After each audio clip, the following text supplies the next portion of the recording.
शांति अपनी बहू खुशी और पूजा के साथ रहती थी।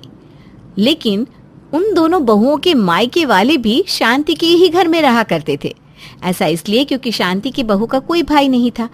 इसलिए शांति की दोनों बहू अपने माता पिता की जिम्मेदारी उठाने के लिए अपने मायके वालों को ही घर ले आती है, जिस वजह से शांति के घर की शांति भंग हो जाती है। आइए देखते हैं कैसे। माँ, खाना बन गया है, जल्दी से खा लो, बर्तन भी साफ है, वरना हमसे पहले अगर उस पूजा के घर वालों ने खाना खा लिया ना तो पूरे मोहल्ले के बर्तन मुझे अकेले धोने पड़ेंगे। वो तो ठीक है बेटा, पर अभी टाइम देखा है तूने? सुबह के 11 बज रहे हैं। ये कौन सा टाइम होता है खाने का? और तू तो जानती है ना, मैं दोपहर के 1:30 बजे ही खाना खाती हूँ। माँ, 1:30 बजने का क्यों इंतजार कर रही हो? नौकरानी अभी अभी घर के सारे बर्तन धोकर गई है। 1:30 बजे अगर तुम खाना खाओगी और उससे पहले पूजा के घर वालों ने खाना खा लिया तो बर्तन मुझे धोने पड़ेंगे, समझा करो ना। मैं सब समझती हूँ बेटा, इसीलिए तो तेरे एक बार कहने पर तेरे ससुराल आकर बैठ गई। पर मुझे समझ में नहीं आता, उस पूजा ने क्यों अपने मायके वालों को बुला लिया और तेरी सास कुछ कहती क्यों नहीं? अरे माँ, तुम नहीं जानती मेरी देवरानी को, बहुत तेज है वो। क्योंकि मेरे मायके वाले ससुराल में है ना, इसी की चिढ़ से उसने अपने मायके वालों को भी बुला लिया। वो ये सोचती है जब जेठानी जी के मायके वाले यहाँ मुफ्त की रोटियां तोड़ रहे हैं तो मैं अपने माँ बाप से क्यों दूर रहूं। इसीलिए तो हमसे पहले खाना खाकर बैठ जाती है ताकि उसे बर्तन भी ना धोने पड़े। बेटा, मुझे तो लगता है सारी मुसीबत की जड़ हम ही हैं, हमें चले जाना चाहिए। ऐसे भी अभी मैं इतनी बूढ़ी नहीं हुई कि मुझे अपने बेटी और दामाद की ज़रूरत पड़े। माँ, तुम्हें ना पूरी दुनिया की फिक्र रहती है सिवाय अपनी बेटी की। दूसरों के बारे में सोचना छोड़ दो ना। चलो जल्दी से खाना खा लो और कभी मेरा भी सोचा करो। मैं नन्ही सी जान कितना काम करूंगी इस घर में। खुशी के बार बार दबाव डालने पर खुशी की माँ थोड़ा खाना खा लेती है।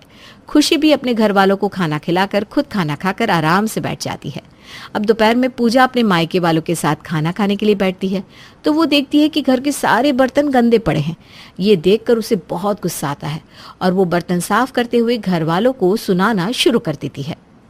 पता नहीं इतने बर्तन गंदे कैसे कर देते हैं इस घर के लोग। अरे इतना बड़ा तो परिवार भी नहीं है जितने गंदे बर्तन इस घर में हो जाते हैं। कहीं मुझसे इस घर में काम करवाने के लिए कुछ लोग मोहल्ले के भी बर्तन तो उठाकर नहीं ले आते। पूजा की आवाज सुनकर शांति अपनी समधन यानी कि पूजा की माँ पुष्पा के साथ रसोई में आती है, जहाँ वो दोनों देखते हैं कि पूजा गुस्से में घर के सारे बर्तन धो रही है। अरे पूजा, इतने सारे बर्तन कैसे हो गए? अभी सुबह ही तो नौकरानी सारे बर्तन धो कर गई थी ना। मुझसे क्या पूछ रही हैं माँ जी? ये सवाल तो आपको अपनी प्यारी बहू से पूछना चाहिए, जिन्हें सुबह के 10-11 बजे ही भूख लग जाती है। इंसान 1 बजे के बाद लंच करता है, पर आपकी प्यारी बहू 12 बजे से पहले ही कर लेती है ताकि उन्हें बर्तन ना धोने पड़े। पूजा, तू अपनी सास से किस तरह से बात कर रही है? कुछ होश भी है तुझे? क्या बोल रही है तू? अरे तू इस घर की बहू है, अगर थोड़े से बर्तन धो लिए तूने तो क्या फर्क पड़ता है? हाँ, मैं इंसान थोड़ी ना हूँ, मुझे क्यों फर्क पड़ेगा?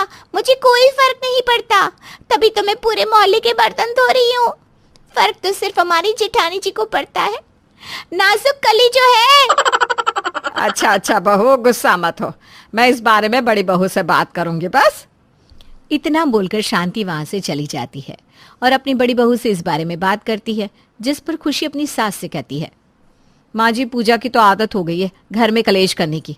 अरे उसके माँ बाप बिल्कुल ठीक है, पर फिर भी उसने अपने मायके वालों को यहाँ बुला लिया। मेरी तो मजबूरी थी मायके वालों को यहाँ बुलाने की। मेरी माँ की हमेशा तबीयत खराब रहती थी और अब मैं ससुराल छोड़कर मायके तो नहीं बैठ सकती ना, इसलिए मैंने अपने बूढ़े माँ बाप को बुला लिया। पर पूजा ने ऐसा क्यों किया? उससे जाकर एक बार पूछती क्यों नहीं आप? बहू, मैं तुझसे बर्तनों की बात कर रही हूँ और तो उसके मायके वालों की। माँ जी, अगर उसके मायके वाले चले जाए ना तो घर में लोग कम हो जाएंगे, और जब लोग कम हो जाएंगे तो बर्तन भी कम हो जाएंगे, और जब बर्तन कम हो जाएंगे तो लड़ाई भी खत्म हो जाएगी। सारी बातें एक दूसरे से जुड़ी हुई है। शांति अपनी बहू से जिस भी बारे में बात करती, खुशी उन सभी बातों को घुमा फिरा के पूजा के मायके वालों पर ले आती, जिस वजह से शांति कुछ नहीं बोल पाती और वहां से चली जाती है। अब इसी तरह से रोज सुबह काम वाली आती, घर के सारे काम के साथ घर के सारे बर्तन भी साफ करके जाती। ऐसे ही एक दिन मालकिन, आपके घर के बर्तन तो बढ़ते ही जा रहे हैं। इतनी जगह काम करती हूँ पर सबसे ज्यादा बर्तन मुझे आपके घर में धोने पड़ते हैं। अरे क्या करूं, घर में लोग इतना है, जब सदस्य घर के ज्यादा होते हैं तो बर्तन भी तो ज्यादा गंदे होते हैं कि नहीं? वो सब तो ठीक है मालकिन, पर बड़ी मालकिन और छोटी मालकिन से कहिए ना कुछ बर्तन वो दोनों खुद भी धो लिया करे, क्योंकि जब भी आती हूँ मैं सुबह से शाम तक के बर्तन अकेले ही धोकर जाती हूँ, एक चम्मच भी साफ नहीं रहता। शांति के घर के बर्तन साफ कर करके बेचारी अब नौकरानी भी परेशान हो चुकी थी, पर शांति के घर के बर्तन कम ही नहीं हो रहे थे और ना ही उसके घर के कलेश। इतने सारे बर्तन! तो आज इस चुड़ैल ने मौके पर चौका मार ही दिया। मैं आज बाहर क्या चली गई, इसके तो पंख निकल आए। मेरे बस की नहीं है इतने बर्तन धोना, अभी बताती हूँ इस कलमुही को।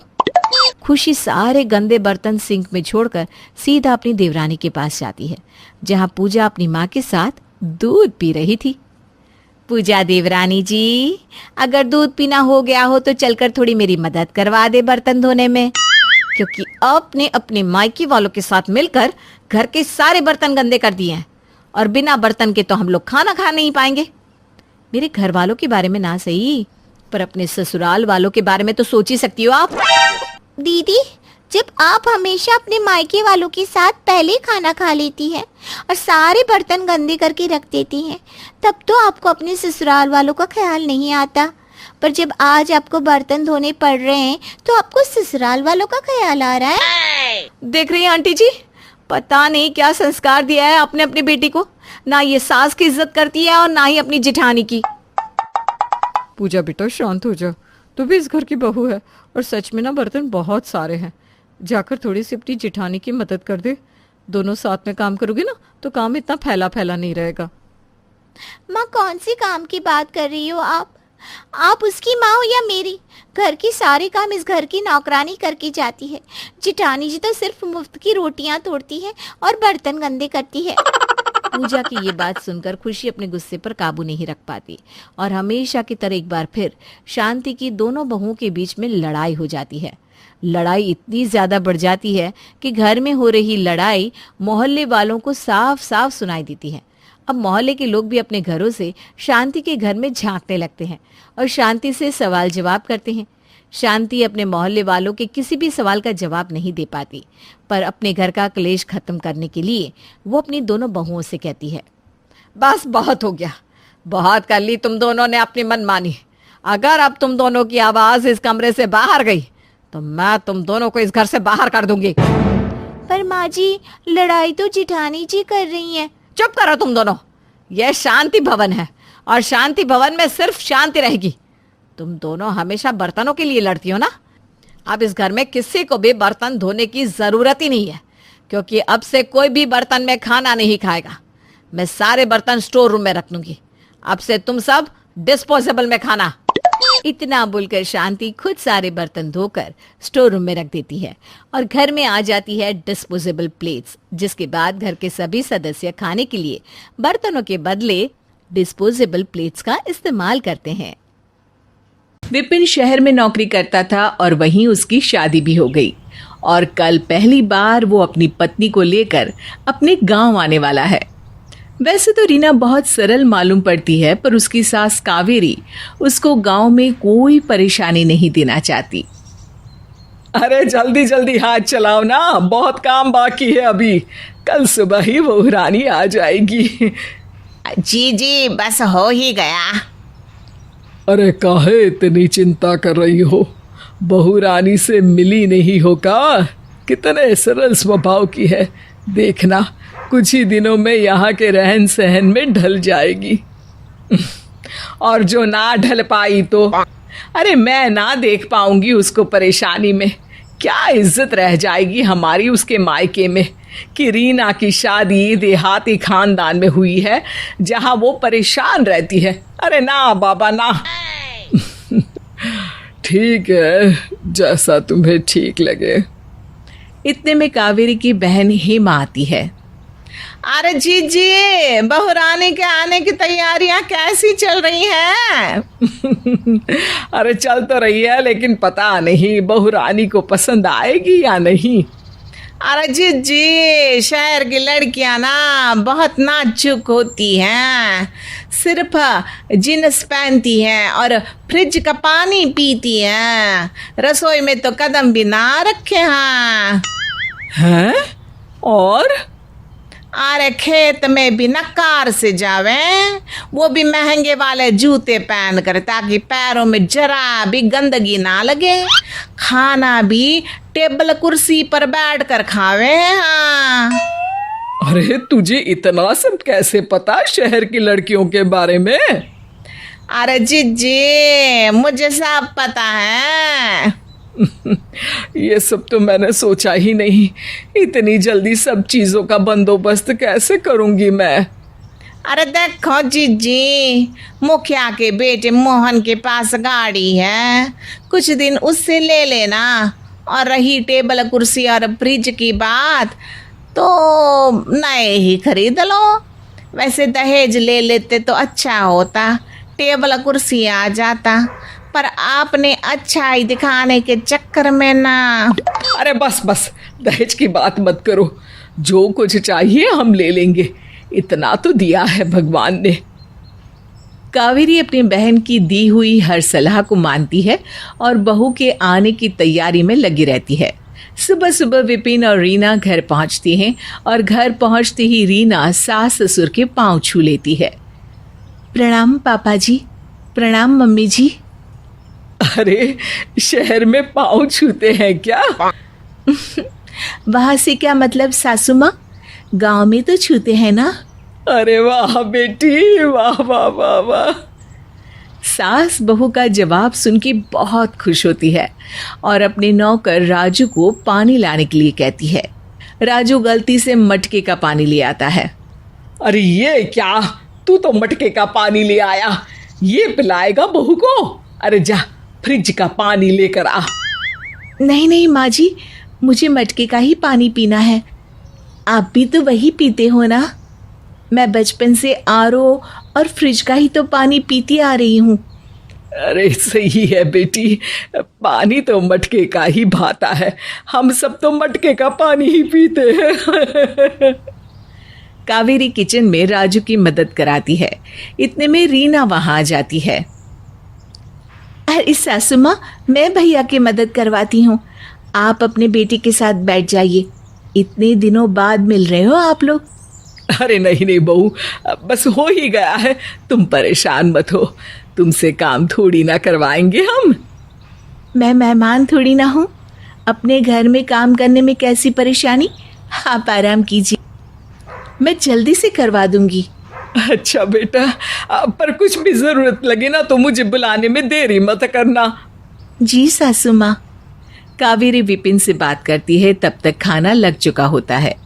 राजू सबका खाना टेबल पर लगा देता है और सबकी प्लेट में खाने के लिए कांटे चम्मच रख देता है। जब खाने के लिए सब बैठते हैं तो माँ और बाबूजी को टेबल पर बैठने में और कांटे चम्मच से खाने में दिक्कत होती है। रीना इस बात को भांप जाती है। सासू माँ, वो मैं सोच रही थी अगर हम सब आज साथ में नीचे बैठकर खाना खाए तो। टेबल पर तो रोज ही खाना होता है। बेटा, हम तो तुम्हारे साथ खाने बैठे थे, रोज जमीन पर ही बैठते हैं। तुमको जमीन पर बैठने से दिक्कत तो नहीं होगी ना? मैं यहाँ पहली बार आई हूँ और यहाँ के तरीके से रहना चाहती हूँ। मेहमान की तरह नहीं रहना चाहती सासू माँ। और सब नीचे चटाई पर बैठकर खाना खाने लगते हैं। रीना अपने कांटे चम्मच अलग रखकर हाथ से खाने लगती है। रीना को देखकर कावेरी और केशव भी हाथ से खाने लगते हैं और मन ही मन सोचते हैं कि जैसा उन्होंने सोचा था बहू उससे बहुत ज्यादा अच्छी है। शाम के वक्त चलो हम कुछ देर खेत में होकर आते हैं। हाँ हाँ, मैं तैयार होकर आती हूँ। अरे बेटा, वो तुम लोगों को खेत में जाने के लिए ना मैं गाड़ी बुलवा लेती हूँ। माँ जी, बहुत दूर है क्या हमारा खेत? अरे नहीं तो बस 10 मिनट का रास्ता है।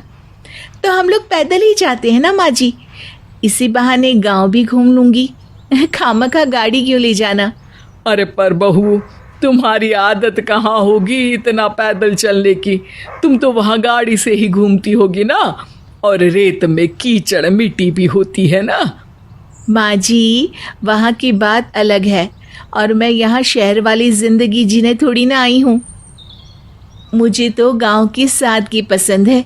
यहाँ की सरल जीवन का आनंद लेने आई हूँ मैं।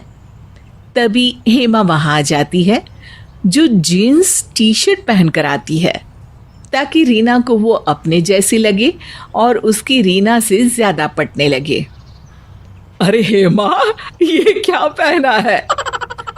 अरे अपनी बहू शहर की है ना, उसे लगना चाहिए ना कि यहाँ उसके जैसा भी कोई है। वैसे बहू कहाँ है? ये जो साड़ी पहन के गांव जैसे कपड़े पहन कर खड़ी है ना, यही रीना है। कहती है गांव में तो गांव जैसी ही रहूंगी। हाँ मौसी जी, अपनेपन को बढ़ाने के लिए आप जींस टॉप नहीं भी पहनती ना, और साड़ी भी पहनती तो भी हमारी आपस में पट जाती। सब गांव में घूमने जाते हैं। हेमा को रास्ते में देखकर लोग उसका मजाक उड़ाते हैं। हेमा अपनी सोच और किए पर शर्मिंदा होती है, तो ठान लेती है कि आगे से किसी से बिना मिले जुले कोई राय नहीं बनाएगी। गौरव के बीवी भावना को यूट्यूब बनाने का शौक था। उसकी अच्छी खासी फैन फॉलोइंग भी थी। दुनिया के सामने वो एक परफेक्ट महिला थी, लेकिन असल जिंदगी में अरे भावना की बच्ची सारे दिन उल्टे सुल्टे मुंह बनाकर वीडियो बनाती रहती है। अरे सुबह के 11 बज रहे हैं और अन्न का एक दाना मुंह में नहीं गया। भावना अपने कमरे में कैमरे के सामने है। तो देखा आप लोगों ने, सिर्फ 10 मिनट में ये रेसिपी कैसे तैयार होगी। और हाँ, ये इतनी हेल्दी है कि आप अपने बच्चों और घर के बड़ों को भी दे सकते हैं। और हाँ, हमारी चैनल संस्कारी बहू सब्सक्राइब करना ना भूले। तभी राधा वहां आ जाती है।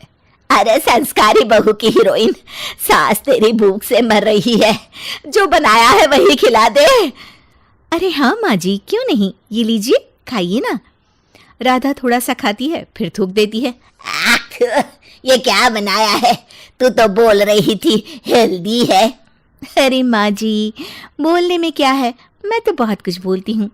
वो तो लोगों के लिए है ना। अच्छा, रात की रोटी रखी है, मैं अभी तेल लगाकर गरम करके लाती हूँ। इससे जल्दी तो मुझसे कुछ नहीं बनेगा। और फिर भावना वहाँ से चली जाती है। अगले दिन, अरे भावना, मुझे ऑफिस जाने को देर हो रही है। मेरी नई लाल शर्ट कहाँ है? कहीं मिल नहीं रही है।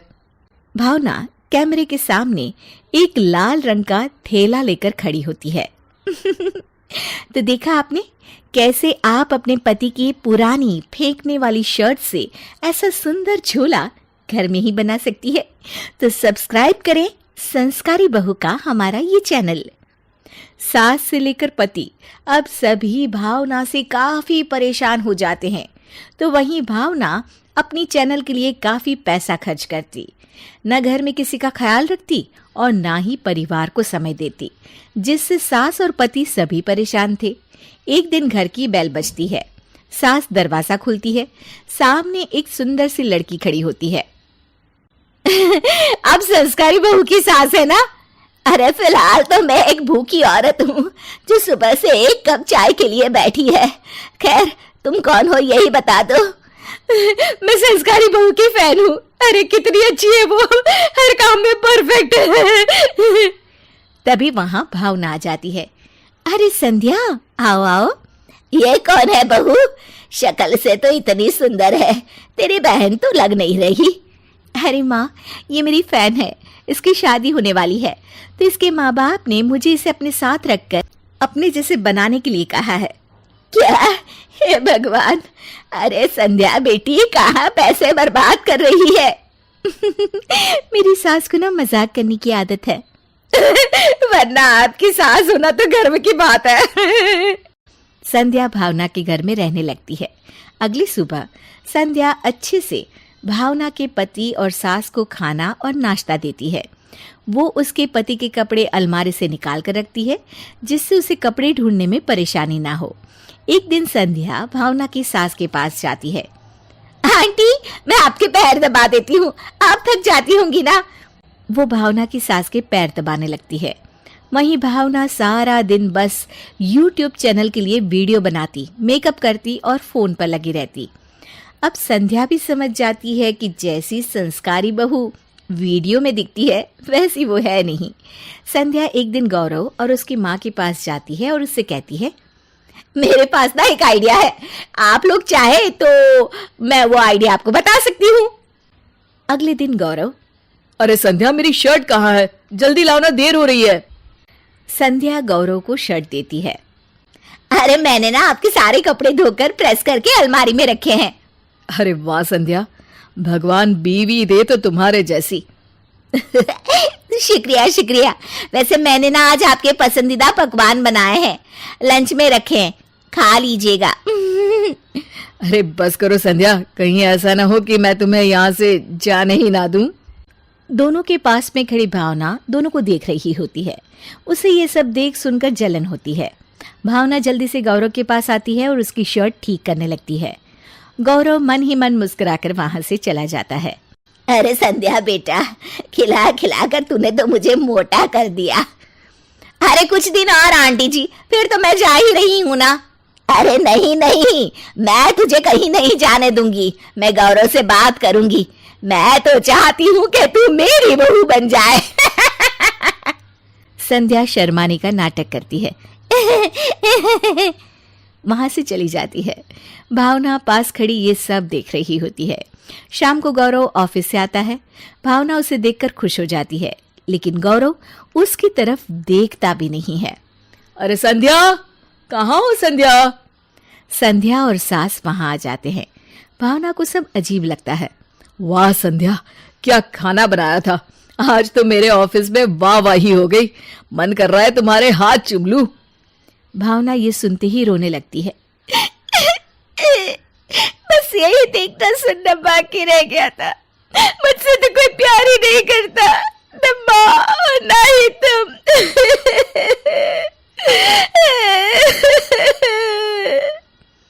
अरे मैं तो बस तुम्हें परेशान नहीं करना चाहता था। तुम बिजी रहती हो ना भावना। कभी तुमने ना खाना दिया ना कपड़े दिए। मैं ये नहीं कहता कि ये तुम्हारा ही काम है, लेकिन तुम ये सब करो तो मुझे बहुत अच्छा लगता है। अरे संस्कारी बहू रो रही है, क्यों भला? अब तो तेरे पास समय ही समय है और एपिसोड बना नए नए। हमारा क्या है, हमारे लिए संध्या है। भूख के मारे मुझे तो रोज चक्कर आते थे। वो तो भला हो संध्या का जो घर को घर बना दिया। मैं सब समझ गई माँ जी, मुझे माफ कर दीजिए। रियल लाइफ में परफेक्ट होने से अच्छा है रियल लाइफ में परफेक्ट हो। फिर वो संध्या के पास जाती है। ये लो वो पैसे जो तुम्हारे माँ बाप ने मुझे तुम्हें मेरे जैसा बनाने के लिए दिए थे, लेकिन उनका शुक्रिया करना कि अब मैं तुम्हारे जैसी बन गई। मुझे मेरी गलती का एहसास हो गया है। पुष्पा अपने बेटे की शादी के लिए बहुत एक्साइटेड होती है और शादी की सब तैयारियां धूमधाम से करती है। मम्मी जी, मैं बहुत ज्यादा लकी हूँ कि मुझे आप जैसी सास मिली, जो बिना किसी चूर चपट मेरे इशारों पर नाचेगी। अरे लकी तो मैं हूं कि मुझे ऐसा परिवार मिला। शादी संपन्न होती है और रानू अपने ससुराल पहुंच जाती है, जहां पुष्पा शान से अपनी बहू का स्वागत करती है।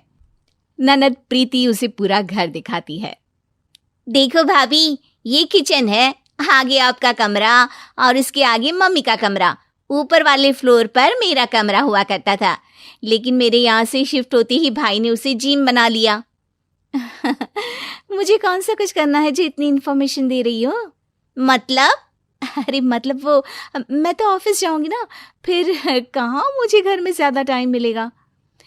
इस पर रानो बात पलटते हुए प्रीति को डिस्ट्रैक्ट कर देती है और वो दोनों सबके बीच वापस आ जाती हैं। कोर्ट मैरिज बोलने पर शोशा क्या? अरे कम से कम अब तो ये ड्रामा खत्म करो। अरे नहीं बेटा, अब और कुछ नहीं है, तुम दोनों आराम करो। माँ, मुझे ना कल ऑफिस जाना है तो मैं भी चलती हूँ। अरे रुक तो, दूसरे शहर जाना है, कुछ खाना पैक कर देती हूँ। पुष्पा प्रीति को खाना देकर सबको भेजकर खुद घर की सफाई में जुट जाती है। अगली सुबह पुष्पा जल्दी उठकर रानो के लिए पहले रसोई की तैयारी करने लगती है। कुछ देर बाद रानो भी वहां आ जाती है। गुड मॉर्निंग मम्मी जी। वाओ, आपने तो हमारे उठने से पहले ही सारा काम कर दिया। Good good. हाँ बेटा, और तुम्हारी पहली रसोई। इतने में नितिन वहां आ जाता है। किस बात के इतने चोचले कर रही हो? और तुम्हारे होते हुए रानो को ये सब करने की क्या जरूरत? मम्मी जी, मुझे ना अभी ऑफिस के लिए लेट हो रहा है, वरना पक्का कर देती। फिर किसी दिन देख लेते हैं। ऐसा बोलते हुए दोनों नाश्ता करके घर से निकल जाते हैं। पुष्पा उन्हें सिर्फ देखती ही रह जाती है। मैंने तुम्हारी मम्मी को इसलिए साथ रखने की परमिशन नहीं दी थी कि वो मुझसे ही काम कराए। अरे रिलैक्स यार, उनके होते हुए तुम्हें कुछ करने की जरूरत नहीं पड़ेगी।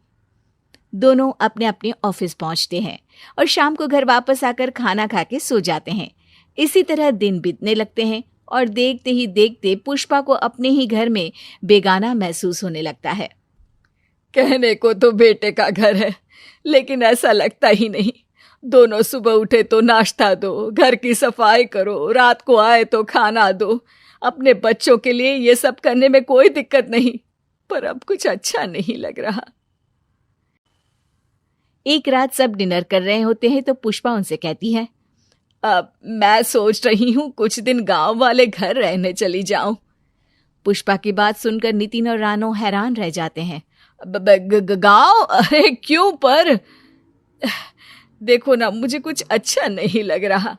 अरे आप चली गई तो घर का क्या होगा? नहीं नहीं, आप कहीं नहीं जा सकती। वो घर मेरा है और वहां जाने के लिए मुझे किसी से अनुमति लेने की कोई जरूरत नहीं है। ओहो, गुस्सा तो देखो।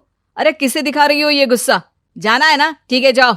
मैं भी देखता हूँ कहाँ जाओगी, क्योंकि वो घर तो मैं बेच चुका हूँ। तभी प्रीति भी वहां आ जाती है।